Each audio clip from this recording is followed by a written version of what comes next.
নমস্কাৰ, good morning. মই পলাশ, আপোনালোকে চাই আছে পলাশ আছাম। এটা বহুত বেছি ভাল খবৰ লৈ আহিছোঁ। ফাইনেলি SSC GD কনষ্টেবল 2025 যোনসকলে এক্সাম দিছিলে BSF, CRPF, CSF, ITBP, Assam rifle, SSB, তো তেওঁলোকৰ বৰ্তমান ফিজিকেল আৰু মেডিকেল টেষ্টৰ ডেট আহি গ'ল।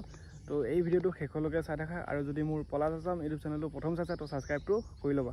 আৰু এতিয়া আহিছোঁ SSC GD কনষ্টেবল। এবাৰ নতুন নিয়ম একেই আছে, প্লাছ এটা ইভেণ্ট আৰু লগতে কি মানে নিয়মটো কেনেকুৱা ধৰণৰ হ'বলৈ গৈ আছে। তো ভিডিঅ'টো শেষলৈকে চাই থাকা, বেছি দীঘল নকৰোঁ।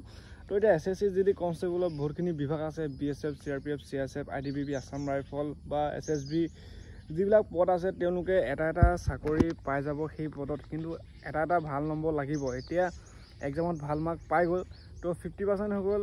তাৰ বাকী আছে ফিজিকেল 5 কিলোমিটাৰ ৰানিং ল'ৰাসকলৰ কাৰণে, 1600 মিটাৰ ছোৱালীসকলৰ কাৰণে।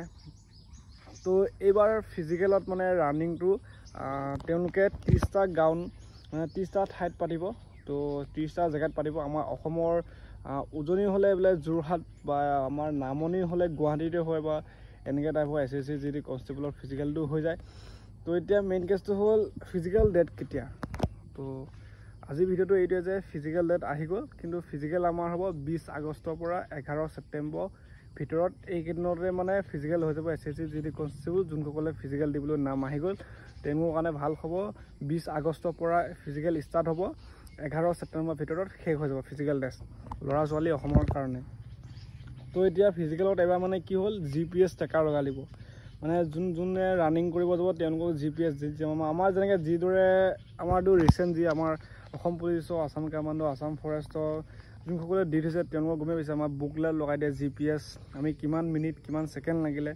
তো এইবাৰো তেনেকৈ SSC GD কনষ্টেবল এবাৰ নিয়মটো নতুন, মানে সেই GPS ট্ৰেকাৰ লগাই দিব।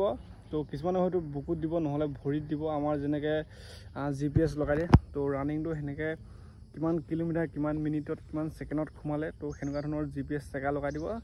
টেনশ্যন কৰিব নালাগে। বহুতে কৈ আছে GPS ট্ৰেকাৰ দিলে কিবা এক্সট্ৰা মাৰ্ক দিব নেকি, যে আমাৰ অসম পুলিচত যিদৰে আমি বা 10 মিনিট 10.5 মিনিট এক্সিলেণ্ট, বা 11 মিনিট 12 মিনিট 14 মিনিট মানে পাৰ হৈ গ'লে আমি ফেইল কৰোঁ।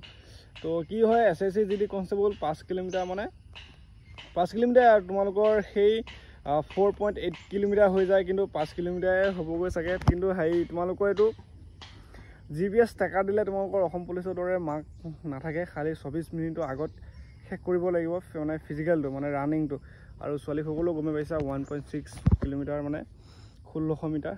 তো ভালকৈ দিবা সকলোৱে। অসমৰ এবাৰ মানে ভেকেঞ্চিও বহুতখিনি আছে, আৰু লগতে এইবাৰো কাট অফটো অকণমান কম গৈছে। ফিজিকেল টেষ্টৰ কাট অফটো গমেই পাইছা বহুত কম গৈছে, কিন্তু ফাইনেল মেৰিটত অকণমান নম্বৰ এটা বাঢ়িব, বেছি নাবাঢ়ে। তোমালোকৰ সেই 15-20 মান যদি চান্স আছে বাঢ়ি যাব। আৰু যদি যোনসকলক কমকৈ আছে তেওঁলোকো কৈছোঁ টেনশ্যন নাই, হয়তো নাবাঢ়িবও পাৰে। তো যোৱাবাৰত যিটো হিষ্ট্ৰী আছিলে, যোৱাবাৰ যিদৰে মানে বাঢ়িছিলে, তো তাক চাই কৈছোঁ যদি এইবাৰো কম গৈছে কাট অফ, সেইটো মানে নাবাঢ়িবও পাৰে। ফিজিকেল সকলোৱে দিব যাবা। আৰু SSC ফালৰ পৰা যিটো আহিছে সেইটোকে আপডেটটো দিলোঁ।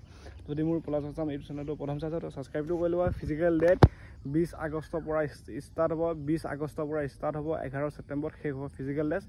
তাৰপিছত একেলগে মেডিকেল, মানে ৰানিঙৰ পিছতে মানে মেডিকেল টেষ্ট একেলগে হোৱা কথা উল্লেখ আছে এই নটিছখনতে। তো ৰানিং আৰু মেডিকেল একেলগে হৈ যাব। যোনে ৰানিং পাছ কৰে তেওঁলোকৰ মেডিকেলো একেলগে হৈ যাব। তো এটা বহুত ভাল খবৰ। তো সেইটোৱে দিলোঁ আজি আপডেটটো। যদি মোৰ পলাশ আছাম ইউটিউব চেনেলটো প্ৰথম চাইছে ছাবস্ক্ৰাইবটো কৰি ল'বা।